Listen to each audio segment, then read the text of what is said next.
Hi hello welcome to current TV news. Janasena అంటే ఒక ధైర్యం, జనసేన అంటే ఒక బాధ్యత, జనసేన అంటే ఒక సహాయం. ఇదే ఇప్పుడు రాజకీయాల్లో కొత్త నిర్వచనంగా జనసేన పార్టీ, ఆ పార్టీకి సంబంధించిన నాయకులు చేస్తున్నటువంటి కార్యక్రమాలు చూడవచ్చు. అయితే రీసెంట్గా చాలా కార్యక్రమాలు చూసాం. ఆ పార్టీకి సంబంధించి ఎన్ని సేవా కార్యక్రమాలు చూసామో నాకు తెలిసి ఈ భారతదేశంలో అలా అన్ని అద్భుతమైనటువంటి సేవా కార్యక్రమాలు చేసినటువంటిది ఒక నాయకుడిగా పవన్ కళ్యాణ్ గారు ఇచ్చినటువంటి చారిటీ గురించి లెక్కే లేదని చెప్పాలి. ఇంకొక పార్టీ ఆ దరిదాపులు కూడా ఉండదేమో అని చెప్పడంలో ఎటువంటి సందేహం లేదు. అలాంటి దాంట్లోనే కొంతమంది జన సైనికులు ఈరోజు ఇలా ఒక వ్యక్తికి లివర్ మార్పిడికి సంబంధించి జనసేన పార్టీ అండగా ఉందట. ఒకసారి మీకు చదువు వినిపిస్తాను. నెల్లూరుకి సంబంధించి కష్టపడి జీవనోపాధి నెట్టుకుంటూ వస్తున్న ఒక కుటుంబానికి ఒక ఆపద ఎదురవగా ఆ కుటుంబ పెద్దను కోల్పోయినా ధైర్యంగా తమ కాళ్లపై తామే నిలబడుతున్న ఆ కుటుంబానికి ఇప్పుడు మరో పెద్ద విషాదం చోటు చేసుకుంది. నా తమ్ముడికి తీవ్రమైనటువంటి అనారోగ్య సమస్య ఏర్పడింది అని రేవతి, మాకు ఆర్థిక సహాయం చేయడానికి ఎవరన్నా రావాలి, మాకు ఆర్థిక స్తోమత లేకపోవడంతో జనసేన పార్టీకి సంబంధించినటువంటి పవన్ కళ్యాణ్ గారు ఆదుకోవాలని మీడియా ద్వారా విజ్ఞప్తి చేసింది. అదేవిధంగా కలెక్టర్కి కూడా అర్జీ ఇచ్చిందట.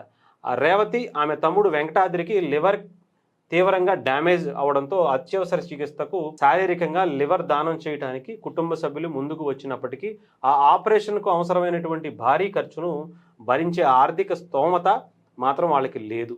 ఇవి తెలుసుకున్నటువంటి నెల్లూరు జిల్లా జనసేన పార్టీ నాయకులందరూ కూడా వేములపాటి అజయ్ గారికి చెప్తే వేములపాటి అజయ్ గారికి కూడా ఆయన వెంటనే కొంత మనం కూడా ఫండ్ కలెక్ట్ చేసి వాళ్ళకి ఇద్దామని చెప్పి ₹1,00,000 అందరూ కూడా మిగతా నాయకులు, వేములపాటి అజయ్ గారు లాంటి వ్యక్తులు అందరూ కలిసి ₹1,00,000 ఆర్థిక సహాయం చేసినటువంటి వ్యక్తి.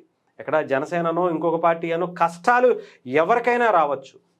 ఇక్కడ జనసేనలో ఉన్నోళ్ళకే కాదు, చెప్పాలంటే పవన్ కళ్యాణ్ గారు ఇచ్చినటువంటి అనేకమైన కోట్ల రూపాయల దానం వేరే వ్యక్తులకే వెళ్ళింది. ఎవరెవరో ఎక్కడెక్కడో ఎన్నెన్ని కార్యక్రమాలకో చెప్పాల్సిన అవసరం లేదు. అలాంటి కార్యక్రమాలు అంటే ఒక రాజకీయ పార్టీలో రాజకీయాలను అంటే అనుసరించాలి అంటే ఒక నాయకుడిని చూసి అనుసరించాలి అంటే ఇలా అనుసరిస్తారా అనుకునేటువంటి పరిస్థితికి చాలామంది కొట్లాటల్లోనూ ఇంకొకటిలోనూ తన్నుకోవటంలోనూ ఈ మధ్యన మనం చూస్తున్నాం. వాటిల్లో కొంతమంది ఇన్స్పైర్గా తీసుకుంటున్నారు. ఇన్స్పైర్గా తీసుకోవాల్సింది ఇలాంటి వాటిల్లో పవన్ కళ్యాణ్ గారు ఇచ్చేటువంటి ఏ చారిటీలో ఆయనకి వారసులుగా మనం ఆ పార్టీని సిద్ధాంతాలను నమ్మి ప్రోత్సహించడం అంటే ఇది. నిజంగా చెప్తున్నాను కదా, ఇలాంటి ఒక పార్టీ మన తెలుగు రాష్ట్రాల్లో ఉన్నందుకు చాలా గర్వంగా ఫీల్ అవ్వాలి. ఇలాంటి కార్యక్రమాలకి శ్రీకారం చుట్టి ఎంతోమంది నాయకులు ఈరోజు మొన్న ఖమ్మం జిల్లాలో కూడా కొంతమంది రామ్ తాళూరి గారు ఇచ్చినటువంటి సహాయం చూసాం. అలాగే నాగబాబు గారు వీళ్ళందరూ కలిసి జనసేన అధికార ప్రతినిధికి హెల్త్ బాగాలేదంటే ఆయనకి ఇచ్చినటువంటి పరిస్థితి చూసాం.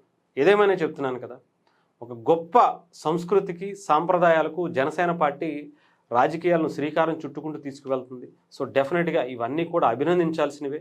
ఇలాంటి కార్యక్రమాలు మరెన్నో చేస్తేనే ఈ సమాజంలో ఒక మంచి రాజకీయ వ్యవస్థ అనేది తయారవుతుందని చెప్పడంలో ఎటువంటి